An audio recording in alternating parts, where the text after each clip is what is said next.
안녕하세요. 반갑습니다. 오늘은 AI 에이전트가 무엇인지 알아보고 반복되는 업무를 안전하게 자동화하는 방법을 함께 살펴보겠습니다. 단순히 새로운 기술의 기능을 익히는 데 그치지 않고 실제 업무에서 무엇을 맡기고 무엇을 사람이 확인해야 하는지 차근차근 알아보겠습니다. 이번 시간의 핵심 질문은 AI가 단순히 질문에 답하는 챗봇을 넘어 반복 업무를 수행하는 디지털 직원처럼 활용될 수 있는가입니다. 일반적인 챗봇이 한 번의 질문에 답하는 도구라면 AI 에이전트는 목표를 전달받고 필요한 단계를 정한 뒤 여러 작업을 이어서 수행할 수 있습니다. 다만 사람처럼 모든 일을 독립적으로 맡길 수 있다는 뜻은 아니며 업무 범위와 검토 기준을 명확하게 정해야 합니다. 이번 모듈에서는 AI 에이전트의 기본 개념과 업무 자동화의 설계 원칙을 알아보겠습니다. 먼저 컨설팅 업무를 작은 단계로 나누고 반복적으로 수행되는 작업을 찾아봅니다. 그 다음 AI 에이전트에게 맡길 수 있는 일과 사람이 직접 처리해야 하는 일을 구분하고 실제 업무에 적용할 수 있는 에이전트 설계안을 완성해 보겠습니다. 이번 시간에는 5가지 내용을 중심으로 살펴보겠습니다. 먼저 AI 에이전트가 일반적인 챗봇과 어떻게 다른지 알아봅니다.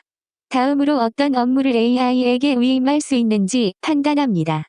이어서 AI가 수행한 결과를 사람이 언제, 어떤 기준으로 검토해야 하는지 정리합니다.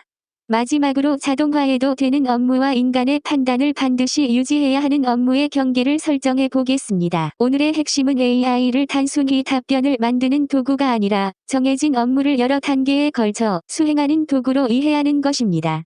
예를 들어 고객 문의 내용을 분류하고 관련 자료를 찾고 답변 초안을 작성하고 처리 결과를 기록하는 과정까지 이어서 수행할 수 있습니다.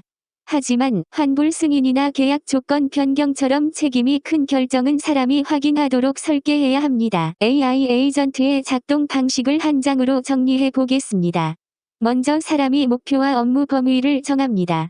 에이전트는 필요한 자료를 확인하고 수행할 단계를 계획한 뒤 사용할 수 있는 도구를 통해 작업을 실행합니다.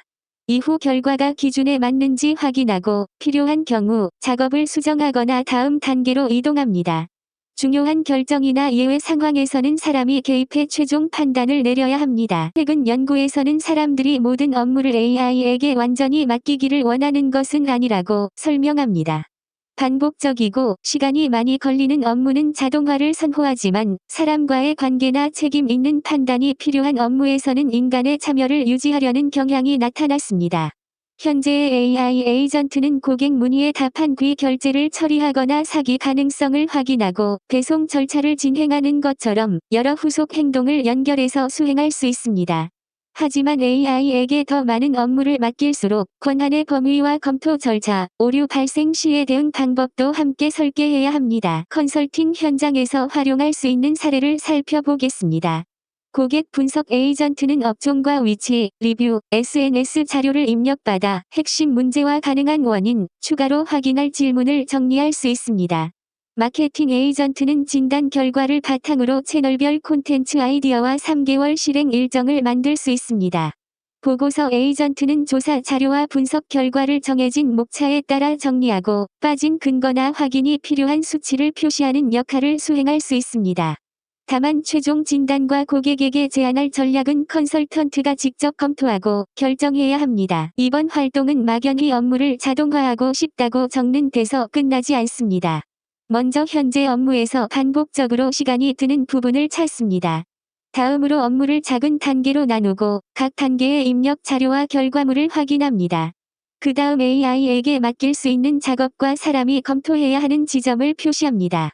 마지막에는 실제로 운영할 수 있는 에이전트 카드와 자동화 흐름을 완성해 보겠습니다. 워크숍은 3단계로 진행합니다. 먼저 컨설팅 과정을 자료 입력, 분석, 제안, 보고서 작성, 후속 관리로 나누고 각 단계에서 반복되는 작업을 표시합니다.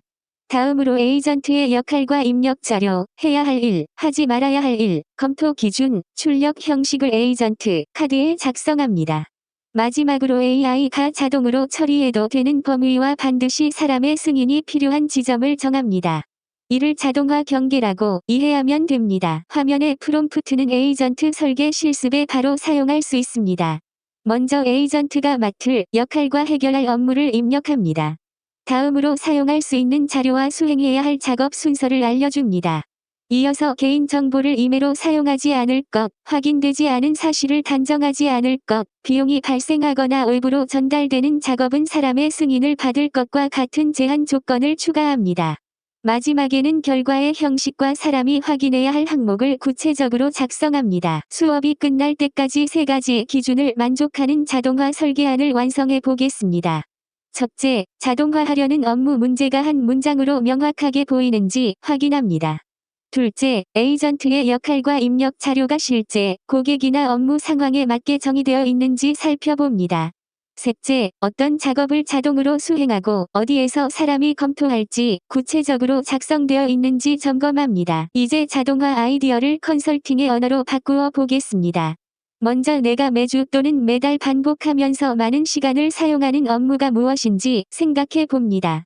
다음으로 고객의 권리, 비용, 계약, 개인정보와 관련된 판단처럼 AI에게 완전히 맡기면 안 되는 일이 무엇인지 구분합니다. 마지막으로 에이전트가 잘못된 결과를 만들었을 때 누가 발견하고 어떤 단계에서 작업을 멈추며 어떻게 수정할 것인지 책임 구조를 정리해 보겠습니다. 실습에서는 처음부터 모든 업무를 자동화하려고 하지 않아도 됩니다. 먼저 반복 빈도가 높고 규칙이 비교적 분명하며 오류가 발생해도 사람이 수정할 수 있는 작은 작업을 선택하는 것이 좋습니다. 개인별로 자동화 흐름을 작성한 뒤 서로의 설계안을 보면서 에이전트에게 지나치게 많은 권한을 주지는 않았는지, 검토 기준이 충분히 구체적인지, 예외 상황이 빠져 있지는 않은지 함께 확인해 보겠습니다. 마지막으로 이번 모듈에서 활용한 근거를 정리해 보겠습니다.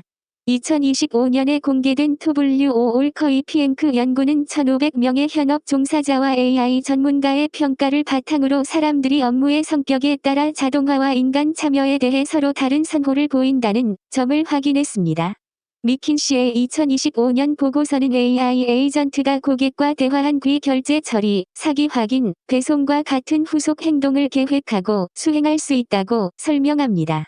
엔스로픽의 2026년 이코노믹 인덱스는 사람들이 AI에게 업무를 맡기는 방식과 AI가 갖는 자율성의 수준을 분석하며 AI의 역할이 단순한 답변 생성에서 업무 위임과 실행으로 확장되고 있음을 보여줍니다. 이러한 근거는 AI 에이전트를 활용할 때 자동화할 업무뿐 아니라 인간의 개입과 검토, 책임의 경계를 함께 설계해야 한다는 점을 보여줍니다.